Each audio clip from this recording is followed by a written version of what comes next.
میں کل ہی کسی سے بات کر رہی تھی کہ کل یا اسی ہفتے میں کہہ رہی تھی کہ لوگ خواہ مخواہ میں تعریف کرتے رہتے ہیں، آپ نے اتنا کیا اتنا کیا. میں نے کہا الحمدللہ مجھے یہ خیال نہیں آتا، کیونکہ صرف اللہ کی توفیق سے ہوا ہے جو بھی ہوا. وہ کیسے؟ میں نے ان کو اپنے پاسٹ کے کچھ واقعات سنائے کہ میں کتنی لاسٹ تھی، اللہ نے مجھے یہ راہ دکھا دی. تو پھر میں کریڈٹ اپنے آپ کو کیوں دوں جب راہ اللہ نے دکھائی ہے، اور میرا پکا یقین ہے کہ اسی نے ہی مجھے پکڑ کے اس راستے پہ لگایا ہے. تو پھر مجھے اس کا شکر گزار ہونا چاہیے، نہ کہ اپنے اندر بیٹھ کے پھول جاؤں کہ ہاں میں نے بڑا کمال کر لیا. نہیں.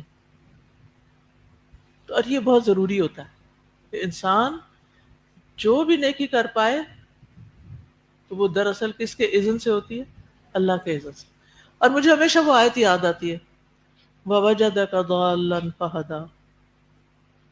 اور لٹرلی آپ اپنی زندگیوں کو دیکھیں، میں اپنی کو دیکھتی ہوں. یہ اللہ نے ہمیں یہاں لا کے بٹھایا ہے کہ میں یہاں بیٹھ کے آپ کو پڑھا رہی ہوں اور آپ یہاں بیٹھ کے پڑھ رہے ہیں. ہماری تو کوئی مجال نہ تھی، ہماری کیا طاقت تھی. ہم تو پتہ نہیں اپنے لیے کیا کیا سوچ رہے تھے.